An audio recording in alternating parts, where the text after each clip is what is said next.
All rise. Hear ye, hear ye, hear ye. The United States District Court for the Western District of Missouri is now in session. The Honorable Jill Morris presiding.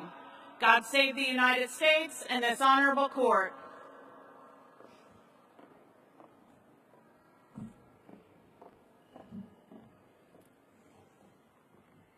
Ladies and gentlemen, please be seated. Good morning. On behalf of the United States District Court for the Western District of Missouri, welcome to this naturalization ceremony in this beautiful Grand Hall of Union Station in Kansas City, Missouri. My name is Jill Morris.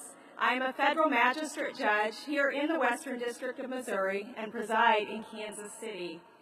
It is a tremendous honor for me and other court staff to be here today to participate with you in this very special ceremony. This ceremony is also a court proceeding, and in a few moments I will entertain a motion by the United States and its Senior Immigration Services Officer requesting that those of you who have qualified to become U.S. citizens be officially granted citizenship. I understand today that we have 87 persons from 40 different countries applying. I am delighted to welcome each of you, as well as your family and friends, here with you to celebrate today's momentous occasion.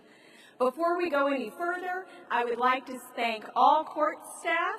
I'd like to thank the United States Citizenship and Immigration Services staff, our court security officers, the United States Marshals Service. They make it all possible for us to hold this proceeding here. We're also thrilled to have the AP Government students of St. Thomas Aquinas High School. Thank you as well to Union Station, the Kansas City Chamber of Commerce, including its initiative, Welcome KC, as well as Reach Healthcare Foundation and other community partners. As a former saxophonist and former high school jazz band member, I cannot think of a better way to celebrate with phenomenal music from the Jazz Disciples, and also wish to thank the Jazz Disciples and the American Jazz Museum. Let's give them a hand.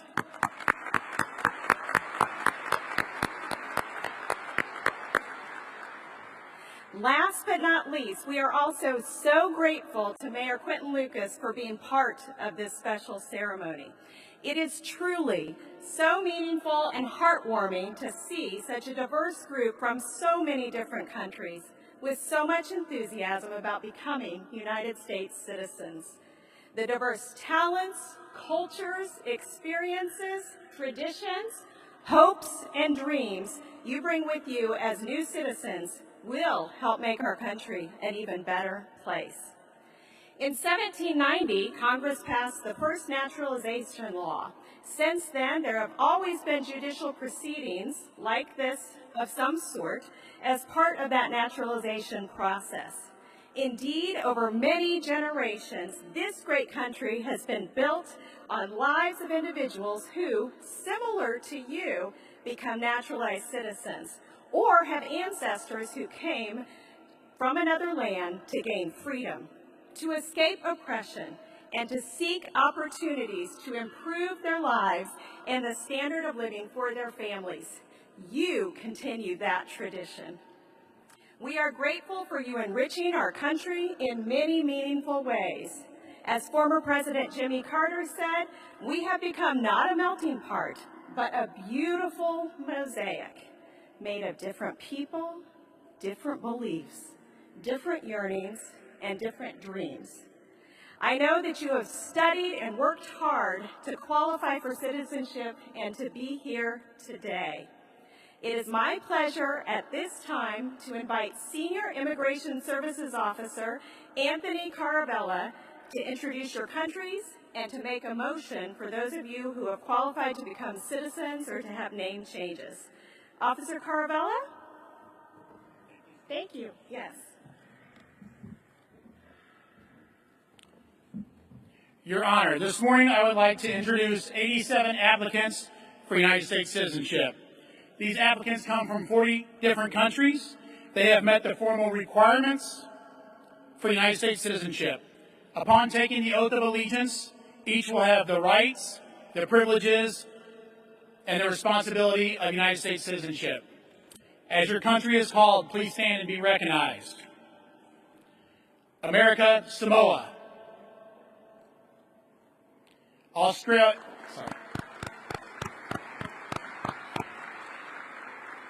Australia,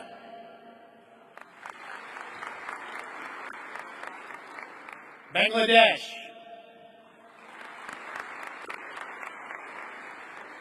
Belgium, Brazil,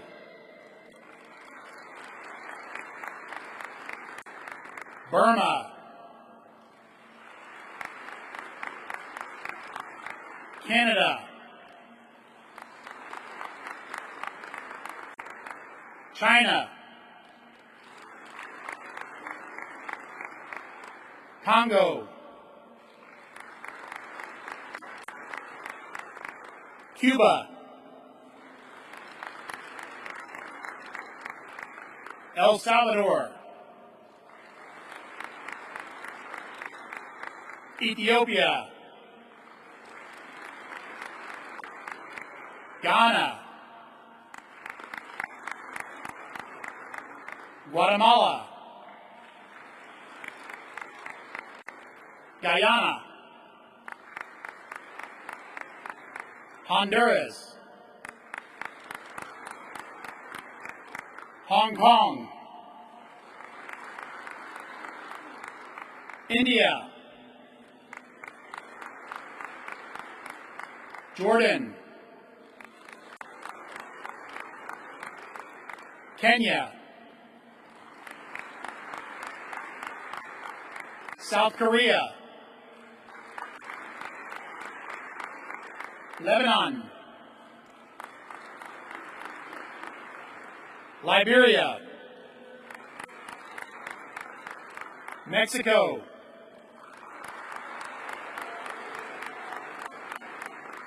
Nigeria, North Macedonia, Pakistan, Philippines, Poland, Somalia, Sudan, Tanzania, Thailand, Togo, Turkey, Ukraine, United Kingdom, Vietnam,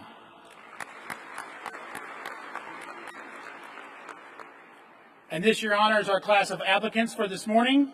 At this time, the government moves that the oath of allegiance be administered to the prospective citizens of the United States and that all petitions for change of name be granted.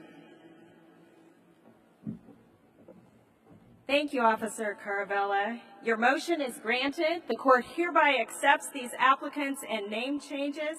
At this time, will our court executive, Paige Wynmour-Wynn, please administer the oath to the applicants.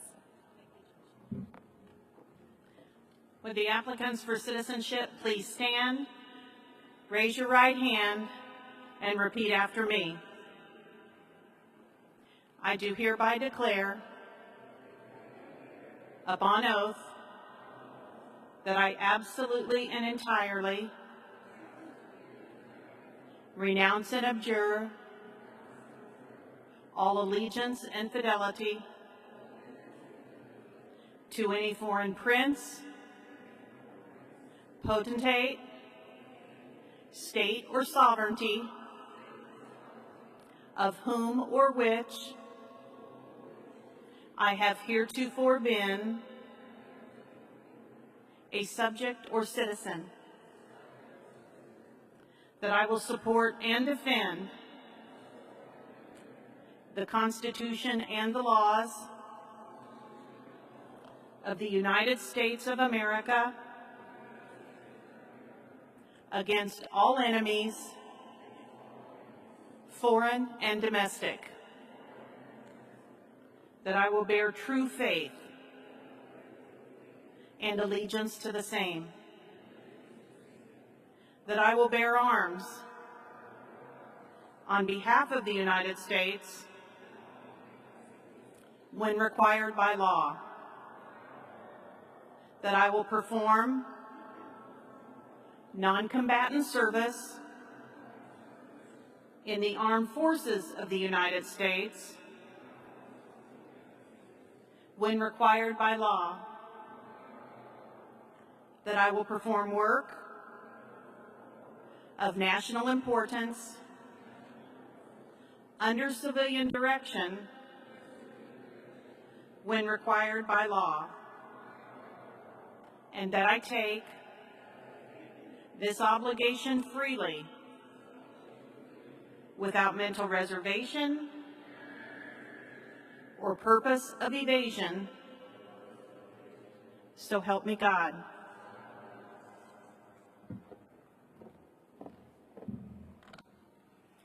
By the power vested in me under the Constitution and laws of these United States, the court hereby grants each of you citizenship in the United States of America and approves all name changes. Congratulations!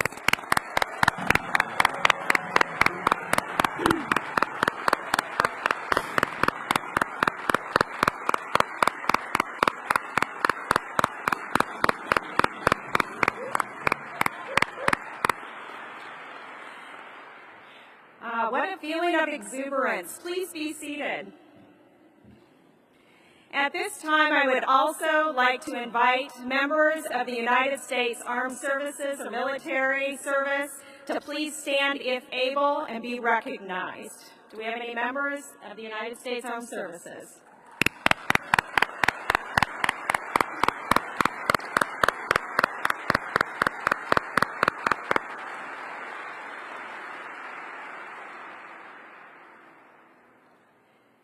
Thank you, and at this time we get to hear from the Jazz Disciples.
Thank you again. Nothing better than an alto saxophone and a tremendous jazz band. Much appreciated. At this time, I have the incredible and tremendous honor of welcoming the Honorable Quentin Lucas, our mayor in Kansas City, Missouri.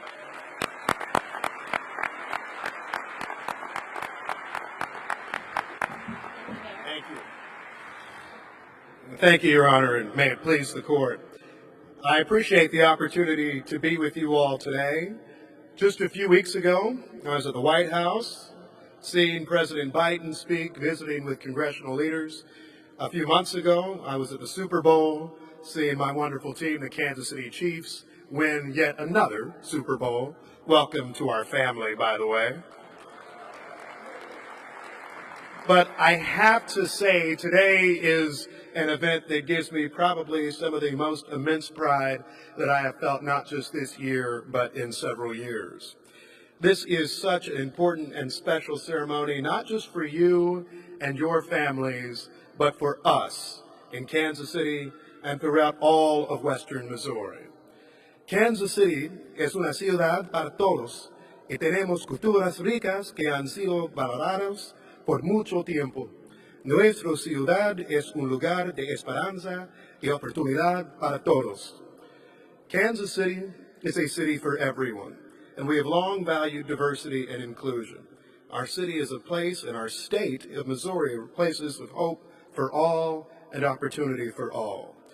Each of you, whether you stay in Kansas City, which I recommend, whether you go elsewhere throughout Missouri or Kansas or anywhere in our great country, I hope you know that we are here to support you, to encourage you, and we truly welcome you here. New Americans continue to revitalize our city and make us stronger. In fact, I looked up a little data on this. Nearly half of Fortune 500 companies in the United States in 2023 were started by immigrants or their children. So I look forward to you all being much wealthier than